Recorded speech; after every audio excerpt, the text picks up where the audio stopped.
IVM. What does the Indian economy look like in 2018? India's economy has been opening up to the world since the 1980s, and the government has been retreating from various parts of the economy, allowing the private sector to do more and flourish. But we still have a long, long way to go.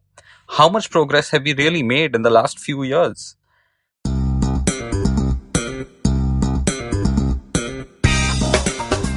Welcome to the Pragati podcast, where we'll discuss all this and more.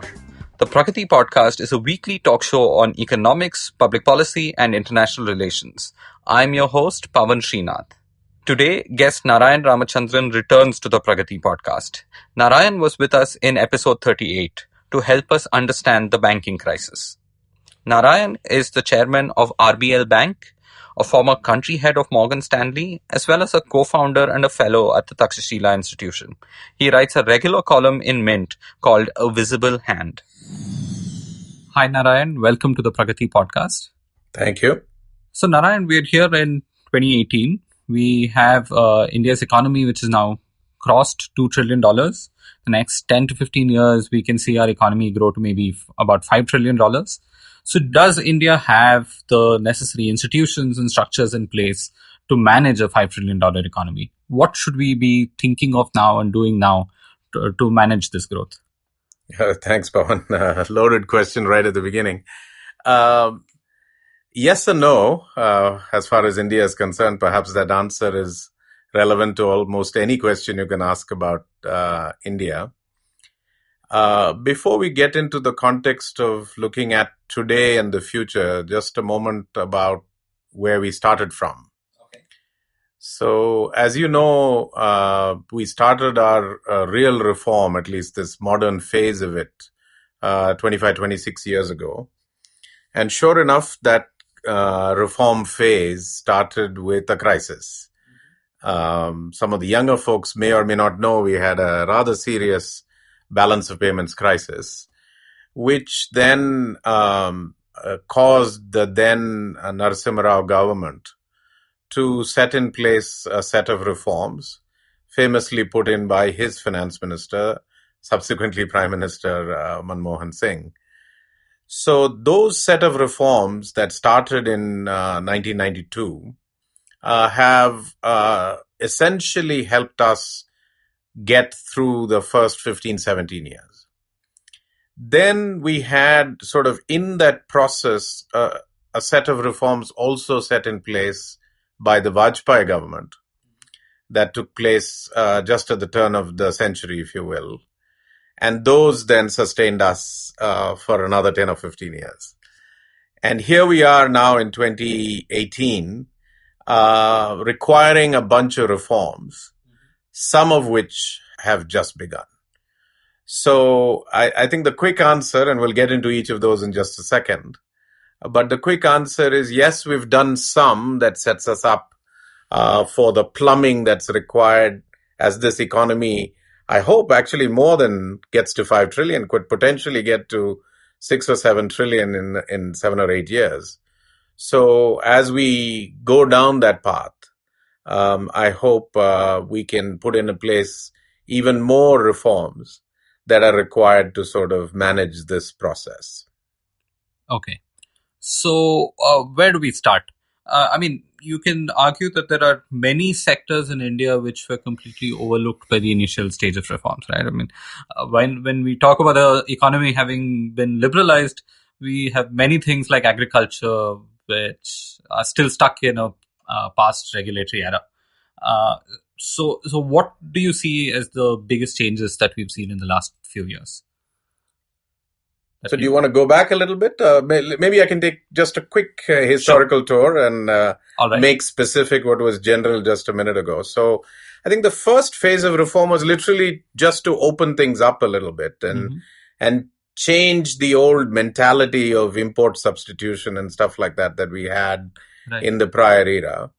And what has now famously begun to be called the dismantling of the license Raj. So that literally was the first phase where we shook off our old clothes, if you will, and then we put on new ones that said we are actually open to the world and willing to engage as a participant in the world.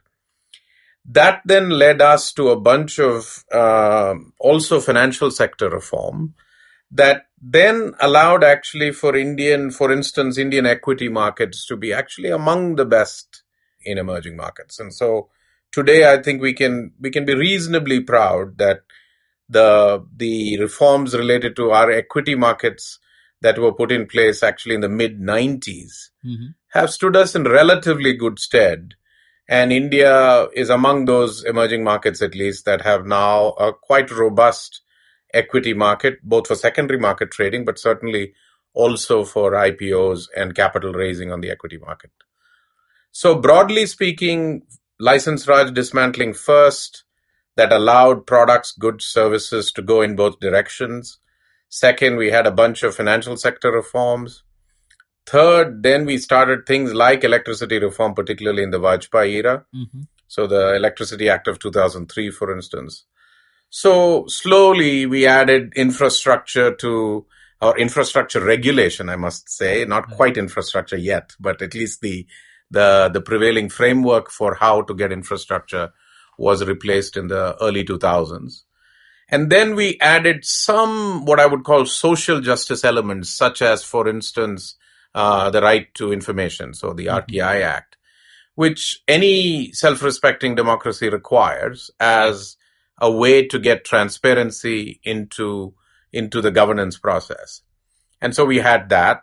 And then we went on to a slightly more controversial reform like the RTE, which is the Right to Education Act, which at least in quantity terms allowed for more children, almost all children now in India, to go to schools. But much remains to be done. Yeah, school enrollment is not an issue anymore, but learning outcomes and other things. So in a sense, we've pushed ourselves to hit sort of the next milestone, right? At least kids are in school now. I guess there was also telecom reform that happened around the same period. So that's what I meant by infrastructure. Yes. Yeah, in different senses. So from that to, would you say around 2008-9, did we stagnate in this reform process?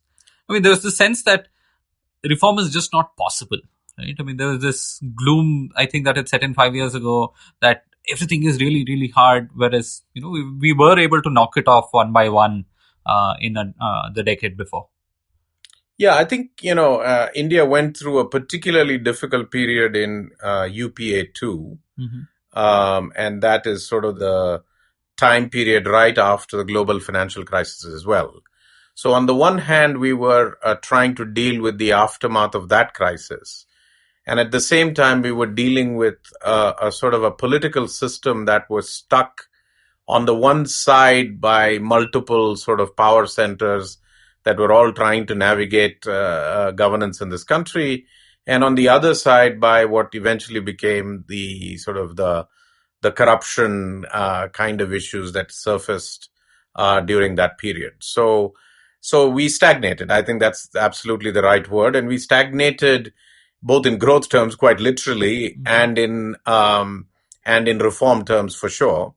But in addition, we had inflation sort of running up at the same time. So we actually had sort of the literally stagflation in economic terms and a stagnation in reform terms. So we lost a good 3, 4, 5 years. Now, like any complex, heterogeneous country, it's never quite zero. So it is, if you recall, exactly in that period that we laid the foundations for what is now fashionably called the India stack. At that time, it was simply called a unique identity number, or Aadhaar, a little bit later. But that then became foundation stone for what is now a much broader sort of base for an information revolution. We'll get to that in a second. But so even at a time in which we had relative stagnation, there were few elements, for instance, that, and certainly, for instance, there is, I don't know, many people don't know that a bunch of science institutions in India started at that time. Right. The Indian Institutes of Science, Education and Research among them. Correct. Very, very few people know that these even exist. I mean, there's so much talk about IITs and IIMs that they drown this undergraduate sort of revolution, actually quite a revolution that's taken place Right. in the. So yes, stagnation, but even in that stagnation, a few buds and seeds were planted in multiple areas that I think are luckily for us sort of flowering much later, which is sort of now. So in this process, as the economy is opened up little by little, how do you see the role of the private sector and its interactions with the state? How do you see Wow. this evolving? Anything in particular to tell us about, from the 90s to the 2000s to right now, how this dynamic has changed? So why don't I quickly answer that, and then I'll come back to it after saying what is the latest set of reforms we've done. So, as you know, the private sector began a sort of a golden period starting in 92 and possibly going all the way up to 2007. Okay. So even though some of the firms that we today recognize as marquee names were born slightly before that, Tata Consultancy Services, Infosys, Cognizant, and certainly after 92, HDFC, the entire group of HDFC institutions, HDFC Bank, HDFC Limited, etc. All of those institutions were all sort of, even if they were not born precisely in that period, they certainly grew dramatically in that phase. Indian mutual fund industry was born literally in 1992, etc., etc. So, and banks, first you had a bank set of licenses with HDFC and ICICI. Subsequently, you had Kotak and Yes Bank in 2002, etc. So, several institutions that you recognize today in the private sector for both their quality and size were all sort of gained their reputations and their size and their profits and their heft in that period. So the private sector really played a dramatic role beginning 1992, well through to when we hit the stagnation period. Now, since then, the role of the state in India has been sort of enigmatic, is probably the best way I would put it. You would have thought that an NDA government returning to power after Vajpayee in the earlier period, 99-2004, you would have thought that we would have returned to a period where perhaps, if not quite the golden age, we would have gotten back to a period where private sector had a bigger role to play. But I would say this NDA government is a lot more statist than the previous NDA government was. So we have this sort of, in some instances, the private sector playing a role. In other instances, government still continues to play a role. And the powers that be are not willing to let government go from some of these areas. And perhaps when we speak a little bit later about banking, we can speak about some of that, where the state has not let go, particularly of the easier parts of the public sector enterprises that they could have let go. So I would say a little disappointing in the role of the private sector. Of course, if I were wearing a government hat, I could just as easily say that the private sector has not crowned itself in glory over the last 7 or 10 years. They have demonstrated that they have been hand in glove in many of these corruption kind of episodes. They have demonstrated that they are not up to the long-term task of building equity for their shareholders, but instead trying to find shortcuts to wealth. And so it sort of cuts both ways. Neither the government nor the private sector has had a particularly golden period since the financial crisis. Of course, there are small firms that have emerged in this again. So I think we have to be careful about generalizing a large country like India. India this year, last couple of years, has had several small institutions that were previously small, now attained medium size, have listed. And given a tighter regulatory framework for listing, they've actually been quite good listings, I would say, in India. And particularly if you contrast them to some other emerging markets like China, I think Indian listings in the last couple of years have been steady. They have been much less arbitrary, and they have generally held a standard much better than many of the other emerging markets. So, again, a little bit of a mixed story, I would say, between the private sector and public sector. Okay. But that's where we are today. All right. So, given that we've had this sort of statist NDA for the last few years, what are these last set of reforms that have happened? Yeah. So the very contemporaneous set of reforms have actually required quite some political courage and will, and I'm glad that has been done. So I'll come back to demonetization in a second because there's some controversy as to whether that would qualify as a reform at all. Yes and no again. So we can debate both sides of the equation. But let me first take the ones that are undebatably reforms. So the first one there is, I think, the entire bankruptcy framework that we've put in place. India badly needed one because our bankruptcy framework was hopelessly antiquated and didn't really work when it needed to the way we had it. So in a sort of American-style Chapter 11 version of bankruptcy framework, we actually have had now both bankruptcy and liquidation law.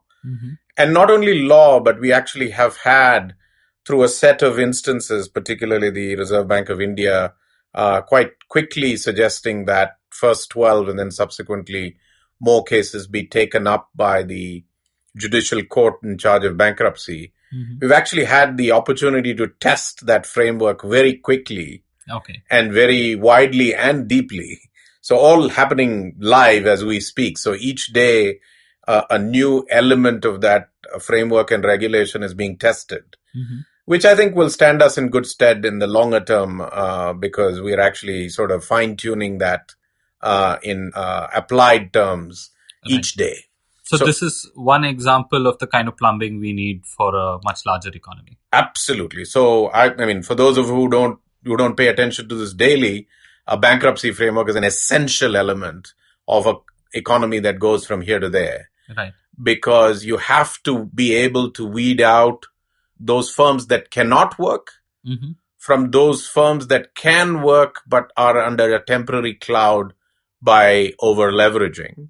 Right. And therefore separating the financial leverage from the operating company and therefore allowing stakeholders to keep both an interest and an equity in the operating company. That's literally what a bankruptcy process does. So whether it's an employee or a creditor or an equity holder, they have the ability to continue if there is hope for the company rather than just die because the leverage killed them completely. So bankruptcy framework, very important. The second one is the goods and services tax, GST. Again, had a lot of birth pains, as it were. But quite remarkable a regulation because it really almost, I mean, as many people know, India is a continent-sized country. Right. And think of effectively what we have done with GST as a completely seamless European Union in terms of goods and services movement. That's literally what we have achieved with GST. Again, with some growth pangs. But some elements of GST, for instance, the GSTN, are quite good, actually. So, teething problems, but I think they will also be sort of smoothed out over time. So GST is a second, I think, big reform that we've done. Now, coming to demonetization, I think some people might debate whether it's classic reform, and in fact, it's debatable whether it is actually economic reform at all. But it has had two very positive corollaries. Now, whether the pain was worth those corollaries is probably a topic of another debate. But the two positive corollaries to the event, as it were, is one that encourages formalization quite dramatically. And I think formalization in the economy is another one of those sort of important pillars that we need for this economy to go from 2 to 6 or 2 to 7 trillion. Right. And so the more institutions that list as an entity, the more institutions that have a piece of paper, the more institutions that are identifiable in the modern sense of the term, the better the chances for credit, the better chances for trust, the deeper the chances for more consumer activity related to demand in that sense for them, and so on. If you look at the enterprises in India, India has roughly 60 million enterprises. Okay. Of which only about 16,000 have a paid up capital of more than 10 crores. Okay. So the entire formal sector, every bank, every institution, anything you know of is essentially chasing those 16,000 enterprises. Right. There's only 1 million enterprises with any piece of paper. Just one piece of paper. It doesn't matter what it is. There's a shops and establishment piece of paper, a TAN, a tax number, etc. So that means the vast majority of them, 50 plus, 55 plus million enterprises, have nothing at all. And they are, in the classic sense, staffed by 3, 4, 5 people, often by your own family, with no formal identifiable characteristics at all. And I think the GST in particular, and the step of demonetization that says we will take strong action against those who remain in the parallel economy, have sort of forced more and more people to begin to list as identifiable entities. Okay. So I think to taken together all of these things and further action on income tax and sort of just generally tightening existing regulation in terms of implementation has meant that more and more people have joined formality. Right. And I think formality broadly is a requirement for a 6 trillion economy. So I think we've put in place a good set of building blocks for the future.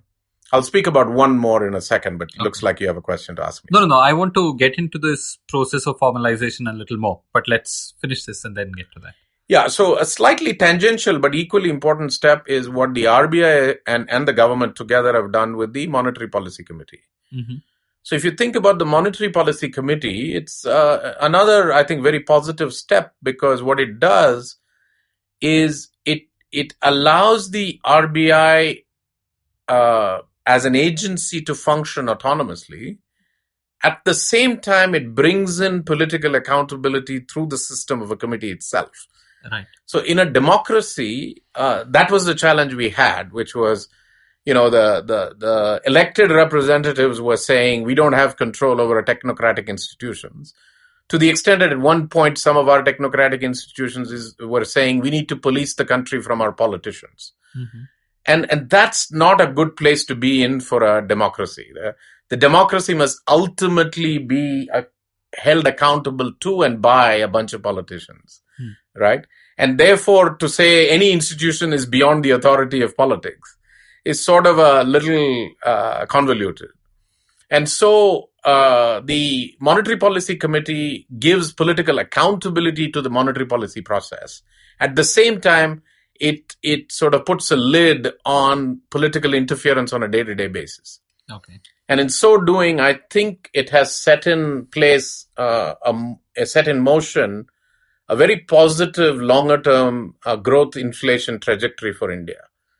I think this goes a little under reported and represented in India, because I think the biggest achievement of these 3 or 4 years of the Narendra Modi government are quite literally that we have had benign inflation and reasonable growth, right, and the prospects of more.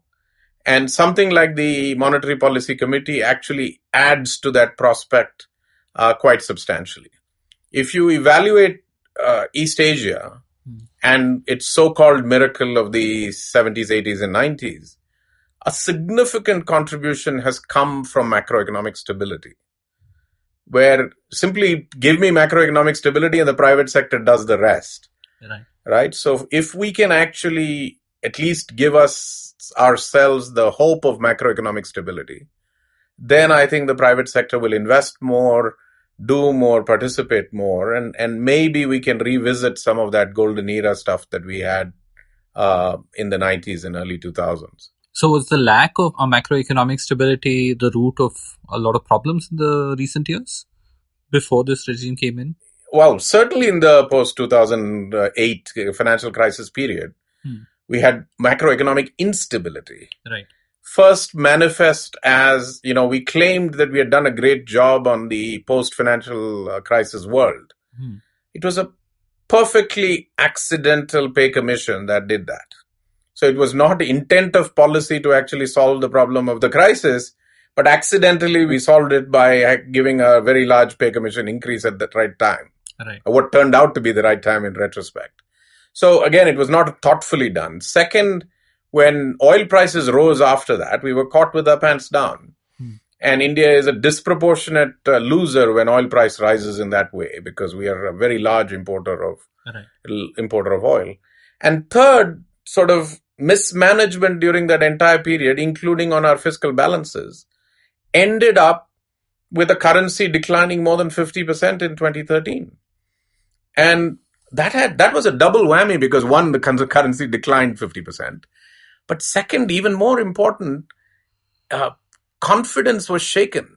People I remember being in a conversation where somebody said, so tell me when the currency is going to 100. And that sort of reintroduced the possibility that India was not on a trajectory upwards, but was really a banana republic that was yo-yoing between good and bad. And that cost us a lot. I think way more than 50% currency decline ordinarily would.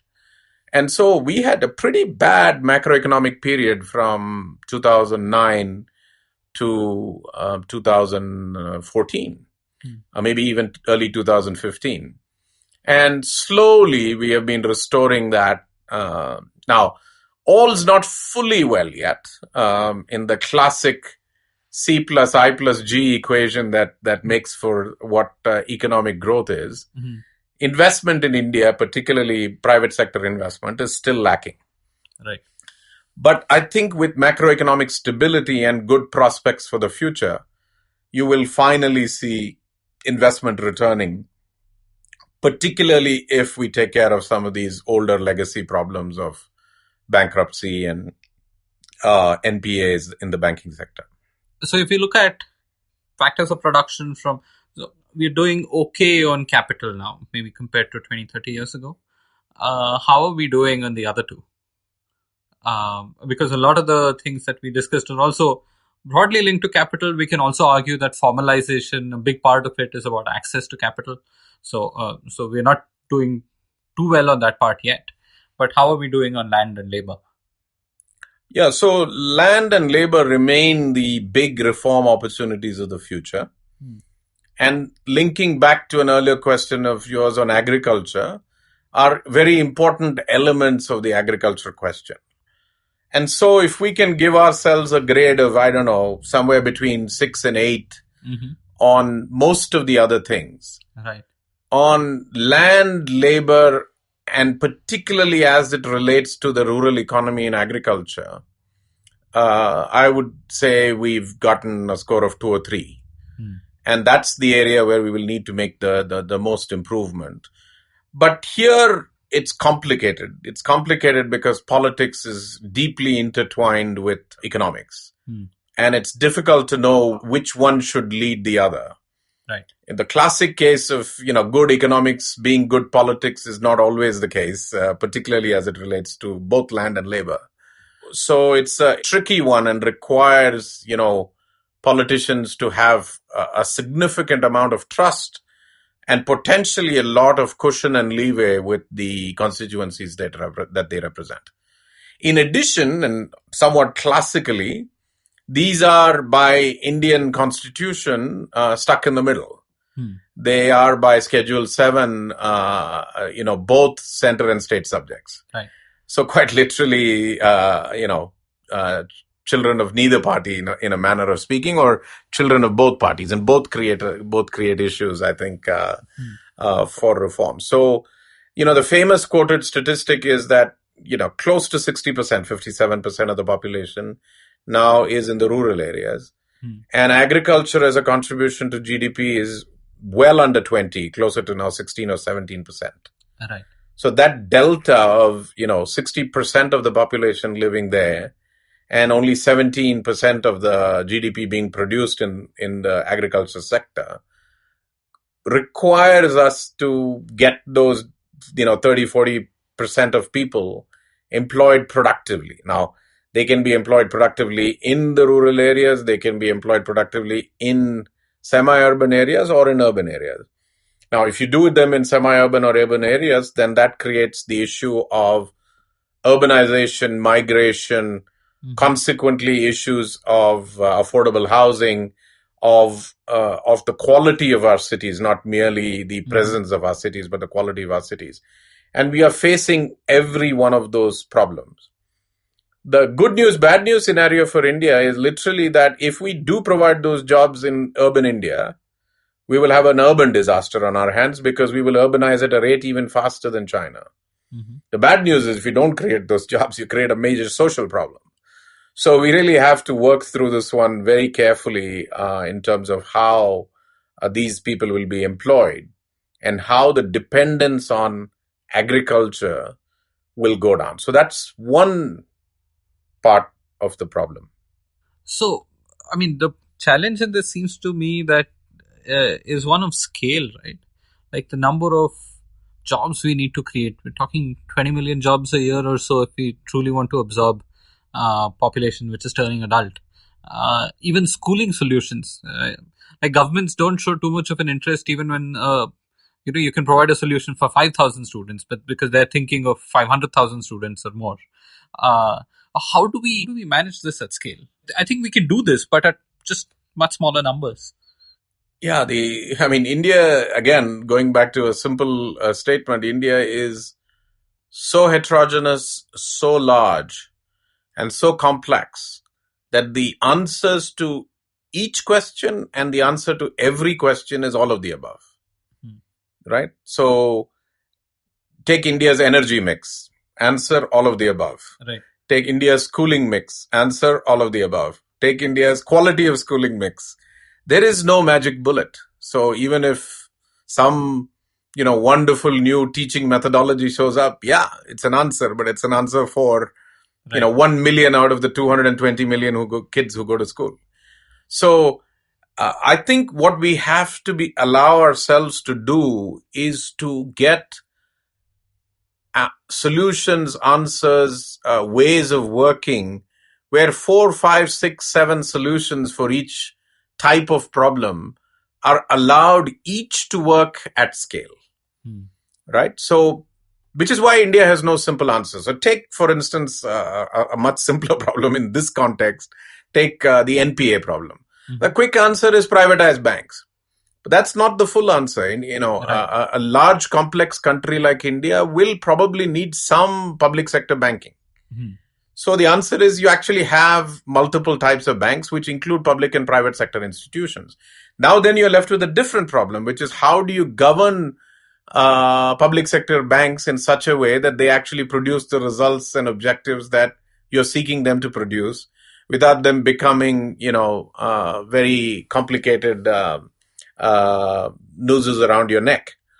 So the answer for sure is, in my view at least, is all of the above, which, for instance, in schooling, as you earlier pointed out, we have through both the public and private schooling system. And by the way, there's a very large private schooling system that is, I think, under-captured in the data. We now are at least getting people into school. So we have now gone beyond the quantity problem to the quality problem. Now, the quality problem, if you look at something like the Asser report, is a disaster. The problem itself is very deep, right, and the diagnosis is we are in trouble. So we really need multiple fixes to the quality of education problem that we currently face. And in fact, if you were to say on a 20, 30-year basis, what are the big problems India faces? I would say primary education and widespread primary healthcare are probably the two most fundamental. And I don't think we have enough systematic answers for either of those questions today. Quality of education and the quality of healthcare, both in a prevention healthcare sense and in a treatment, maybe not even treatment sense, at least in a filtering, making the flow path towards tertiary and quaternary hospitals more possible. We haven't even got those filtering mechanisms quite in place. So I would say those are the two more fundamental long-term problems that we have. The medium-term problem, the 10-year problem, is a jobs one. Right. And the 5-year problem is a skills one. Right? Because before you get to jobs, you need skills. To get to sustainable, long-term, large-scale jobs, you need education and health. So that's so if you want to tie those four together, it would be skills, jobs, education, and health. Of course, the periods are very different. We have not done a good job on skilling either. Apprenticeship was the 20th point on Indira Gandhi's 20-point program and remains the 20th deliverable point on Narendra Modi's program. So even though he doesn't have 20 specific points, it's down there in terms of action and delivery. And while we have a much more workable apprentice law today, it hasn't yet just caught fire in the economy, as it were. So Germany and Japan today have I think 10x the number of apprentices that India has. And that's not a good position for such a large country to be in 2018. Maybe it was okay in 1975, but it's certainly not okay in 2018. So we have a skills, jobs, quality of primary education and quality of primary health problem for 5, 10, 15, 30 sort of. So that goes beyond the 6-7 trillion discussion that we are having, which is much more of a 7-8 year problem. Right. I mean, that's really the question of whether India can go past being a middle income country, right, from being a poor country right now. I mean, $1,800 per person, that's still poor, right? I mean, people are more politically correct these days, but that's a no. I think you're being harsh. I think we could say we are well in the low middle income now. Okay. And that's partly reflected in the fact that 300 million people are out of poverty. India still gives birth to one net Australia a year. So don't forget we're adding. Right. And despite that adding, we are still emancipating at quite that rate. So I would be less pessimistic on what we've been able to deliver so far. Fair enough. Obviously, relative to an opportunity and relative to some kind of optimum, we have still the glass is half empty. Right. But relative to what has been delivered, at least it's a quarter full, I think. And so lower middle income, I would grant. Okay. But this issue that you raise of being trapped in middle income has one further element beyond the four that we were speaking about: skills, jobs, primary education, primary health. And that is of higher education. How you escape the middle income trap is innovation. Right. And if you want to feel a little bit more pessimistic, then our ability to innovate, the structure of our innovation in India is broken. The pipeline of ideas is broken. All of the above. Right. So if we innovate, it is by accident and with very few institutions. So you and I can name, TIFR or NCBS here in Bangalore, or the Stem Cell or Indian Stem Cell Institute or the Indian Institute of Science. Just literally, you can pick it off a finger, maybe Indian Statistical Institute in Delhi, just some 10, 20 institutions that you can name, digits of your hand, as places where few people innovate, not even the whole bunch of people in each of those institutions. And for a large country of this size, we got to be doing a lot more than that. And the pipeline of how that gets done, which is young, bright people get inspired and dedicate themselves to scientific and technological innovation. And at a rather young age, and most significant innovations typically take place with young people, not with older people. So if you look at Nobel Prize history, for instance, most of the work that the Nobel Prize is awarded for are when people did it at 25 or 30 years old rather than when they were much older. So we have to catch them young, and they have to be inspired to produce rather than simply inspired to make a livelihood. And that chain, because we have separated our research institutions from our universities, where universities have essentially become degree factories, and research institutions have become clerical government jobs. So we have actually killed both sets of institutions by doing exactly that. And I think, I don't see much discussion about this, but I don't see how we are going to divorce our centers of learning from our centers of research in the long term. We have to bring them together. I mean, the professor succeeds because there's a student. Right. And the student succeeds because there's a professor. Right? And together they create research and innovation. But to say that the professor who does research will be located down the street under, joint secretary pay scale, and will not mingle with this professor who's teaching and his student, I think that's untenable for long-term results at scale. Now, you can certainly get the ultra bright, genius quality person show through, as we have had. Right. And perhaps we have had more than our share given this broken system. But the system's broken and it needs to be fixed. And I think it's now. We have to at least start now. Probably some people will say too late. We have to fix that in order to get to a place where 10, 15 years from now, when we truly reach middle income, that we have the opportunity to actually gravitate out of it. Okay. Just two more words on that. If you think about Japan and China and Korea as the three countries who have actually sharply navigate out of, China's still open, Korea, Japan certainly navigated out of the middle income trap. That's how they've done it. And Japan in particular has now, excellent world-class institutions focused on extraordinary research at the world-class level. And so too in Korea. And those that remain trapped there, Mexico, Thailand, Indonesia, Malaysia, debatably Brazil, maybe some people will say this way, some people will say that, but debatably Brazil, don't have that yet and are stuck for that reason. And I think if India were to look past that, or at least have the opportunity to look beyond, then we need to create institutions of higher learning where students are inspired to learn and contribute to research, and professors are allowed to do research.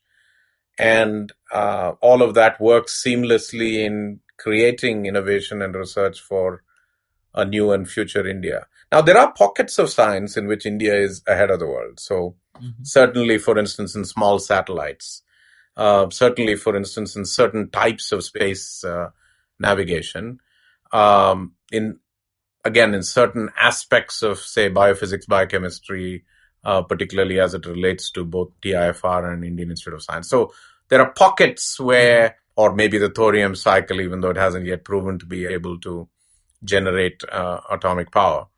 So there are pockets. The question is, can we use those pockets like we are trying to do in athletics and the field of play, right? Where slowly we are creating a little cluster around badminton and around wrestling and around shooting and a few others. In the same way, can we create these sort of knowledge clusters, at least around areas that we have demonstrated some ability, and drive those a little bit more and faster towards innovative contributions around. We've missed the semiconductor revolution completely. Right. So we need to catch the next one. I don't know, quantum mechanics and quantum computing or AI or something like that, where maybe the capital requirement is not as high as it was for semiconductors. Right. I remember someone telling me that the way you can tell that you've hit critical mass in any research area is if you can pull together a room full of people who can understand what you're doing. And the challenge was that in all of India, in a particular topic, there might have been 3 people working. So you can't even fill a room. So if you can't have an intelligent discussion in a room, in a conference or something, right? It's really difficult to do anything at scale. Okay, so thanks, Narayan. So coming back to summarize, in the near term, we need to be thinking about first skilling and jobs, and then quality of education and quality of healthcare. And while we are trying to get these things fixed, also think about higher education and innovation. Right. So absolutely, and don't forget agriculture. Yeah, so agriculture remains the 800-pound gorilla in the room, and I think we haven't done enough. And that gap is related to jobs, right? But it's also related to the other side of the coin, as it were, is the productivity of agriculture. And while we have some sort of lessons to learn from the Green Revolution in Punjab and so on, we also have to be careful that we don't repeat some of the mistakes. So we need if I can coin a term, a sustainable productivity revolution. And I don't think we have done too much work on that bit of it, both sustainable and highly productive. Right. The Green Revolution was highly productive, but as it turns out in retrospect, not quite sustainable. And if we can marry those two and then create a sustainable revolution in agriculture, marry that with sort of a little bit more planned migration and job creation, then I think this gap between 57 and 15 will become a lot more manageable, because otherwise that's a looming sort of difficulty for us. All right. Thanks for coming on the show, Narayan. It was a pleasure having you here. Thank you very much. Thank you for staying with us till the end. You can also listen to Narayan talk about India's banking crisis in episode 38. If you like the Pragati podcast, please recommend it to a friend. Introduce them to the world of podcasts. And also write in to podcast@thinkpragati.com if you have a question that we can answer in a future episode. Get on to thinkpragati.com for more analysis and views on India and the world. You can subscribe to the Pragati podcast via the IVM podcast app or wherever you get your podcasts from. We are there everywhere.